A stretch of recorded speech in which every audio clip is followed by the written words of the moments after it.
नमस्ते। हम अक्सर देखते हैं ना कि जब कोई बड़ी कामयाबी मिलती है तो ऐसा लगता है कि ये रातों रात हो गया, कोई जादू हो गया। पर सच तो ये है कि उस एक शानदार पल के पीछे महीनों बल्कि सालों का अनदेखा संघर्ष छिपा होता है। आज की कहानी इसी सच्चाई को बहुत खूबसूरती से हमारे सामने रखती है। जरा सोचिए, एक बूढ़ा आदमी एक बदसूरत बेढंगे से पत्थर को देखकर इतने प्यार से ये बात कह रहा है। हमारी कहानी बस यहीं से शुरू होती है, एक ऐसे यकीन से जिसे उस बूढ़े आदमी के सिवा और कोई देख ही नहीं पा रहा था।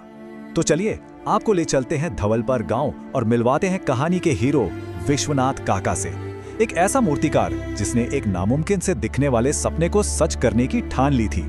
काका की कमर भले ही थोड़ी झुकी हुई थी, दाढ़ी भी सफेद हो चली थी, पर उनकी आंखों में एक गजब की चमक थी। जहां सारी दुनिया को सिर्फ एक बेकार सा पत्थर दिख रहा था, काका को उसके अंदर भविष्य की एक देवी नजर आ रही थी। और यहीं से शुरू हुआ उनके अटूट विश्वास और पत्थर की कठोर सच्चाई के बीच का संघर्ष। तो शुरुआत बिल्कुल भी वैसी नहीं थी जैसी उम्मीद थी। कोई नतीजा नहीं निकला, मिला तो क्या, सिर्फ लोगों का मजाक। लेकिन काका को ये बात पता थी कि ये अंत नहीं है, ये तो एक लंबी और मुश्किल यात्रा का बस पहला कदम है। तो अब कहानी उस हिस्से में पहुंचती है जहां काका के सब्र की असली परीक्षा शुरू होती है। हफ्ते बीतते गए, हर दिन कड़ी मेहनत होती रही, पर नतीजा 0, 0। और जैसे जैसे दिन बीत रहे थे, गांव वालों का रवैया भी बदलता जा रहा था। जो चीज शुरू में एक तमाशा थी, वो धीरे धीरे मजाक और फिर छिड़ में बदल गई। काका पर हर गुजरते दिन के साथ सामाजिक दबाव बढ़ता ही जा रहा था। काका अपने इस विश्वास की बहुत बड़ी कीमत चुका रहे थे। ये सिर्फ हाथों के छालों का दर्द नहीं था, बल्कि रोज का मानसिक तनाव भी था। कई बार रात में शायद उनके मन में भी सवाल आता होगा, कहीं सब लोग सही तो नहीं कह रहे, कहीं मैं ही पागल तो नहीं। लेकिन हर अगली सुबह उनका विश्वास उनके शक पर भारी पड़ जाता था। इन सारी बाहरी मुश्किलों के बाद भी काका का हौसला एक बहुत गहरे विश्वास पर टिका था। वो मानते थे कि पत्थर तो बेजान है, उसे अपनी मंजिल का क्या पता, लेकिन बनाने वाले को पता है। और जब तक बनाने वाले को अपनी मंजिल पर यकीन है, तब तक हार हो ही नहीं सकती। और कहानी में ठीक इसी मोड़ पर एक नया किरदार आता है। चिंटू नाम का एक छोटा सा लड़का, जिसके एक सीधे साधे सवाल ने काका को इस कहानी का सबसे बड़ा सबक सिखाने का मौका दे दिया।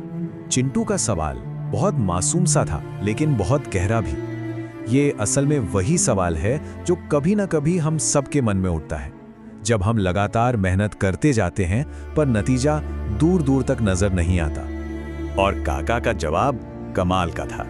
उन्होंने चिंटू को बहुत सिंपल तरीके से समझाया कि जैसे स्कूल में हर दिन पढ़ने से ज्ञान धीरे धीरे बढ़ता है, ठीक वैसे ही पत्थर का बदलना भी एक धीमी प्रक्रिया है। हर एक चोट अपना काम कर रही है, भले ही वो उस वक्त आंखों से दिखाई ना दे रही हो। और यहीं पर काका ने चिंटू को और एक तरह से हम सबको सफलता का एक बिल्कुल नया मतलब समझाया। उन्होंने बताया कि असली जीत आखिरी दिन नहीं मिलती, असली जीत तो हर उस दिन मिलती है जिस दिन हार मानने के बजाय एक और कोशिश करने का फैसला किया जाता है। और अब कहानियां पहुंची है अपने सबसे अहम, सबसे नाजुक मोड़ पर। वो पल जहां महीनों की मेहनत का फैसला होना था। पूरे 100 बार महीनों की दिन रात की मेहनत, और नतीजा पत्थर, जस का तस। ये वो पल था जहां किसी का भी हौसला टूट सकता था। गांव वालों का मजाक अब हदों को पार कर चुका था। वो एक तरह से काका के संकल्प की आखिरी परीक्षा ले रहे थे। शायद वो भी देखना चाहते थे कि एक इंसान का विश्वास आखिर कब और कहां तक उसका साथ देता है। अगली सुबह माहौल कुछ अलग था। पूरा गांव वहां जमा था। हवा में एक अजीब सी खामोशी थी। काका ने अपना हथौड़ा उठाया और अपनी सारी श्रद्धा, सारी उम्मीद को उस एक आखिरी वार में समेट लिया। और फिर वो हुआ जिसे सब लोग चमत्कार कह रहे थे। एक ही चोट से पत्थर 2 हिस्सों में टूट गया और उसके अंदर से वही दिव्य देवी प्रकट हुई जिसे काका पहले दिन से अपनी आंखों से देख रहे थे। गांव वाले तो बस हैरान थे, उनकी आंखें खुली की खुली रह गईं। लेकिन काका बिल्कुल शांत थे, क्योंकि वो जानते थे कि ये कोई चमत्कार नहीं था, ये तो उस गहरे रहस्य का नतीजा था जिसे वो अब सबके सामने लाने वाले थे। और यही इस पूरी कहानी का सार है। काका ने गांव वालों को समझाया कि ये जो देवी बनी है, ये आखिरी 101वीं चोट से नहीं बनी, ये तो उन पहली 100 चोटों से बनी थी जिनका कोई असर दिखाई नहीं दे रहा था। तो जिसे दुनिया एक रात का जादू, एक चमत्कार समझती है, वो असल में एक लंबी, लगातार की गई अनदेखी मेहनत का नतीजा होता है। 101वीं चोट ने कुछ नया नहीं किया, उसने तो बस पहली 100 चोटों के असर को दुनिया के सामने जाहिर कर दिया। आखिर में ये कहानी हमें एक बहुत ज़रूरी सवाल के साथ छोड़ जाती है।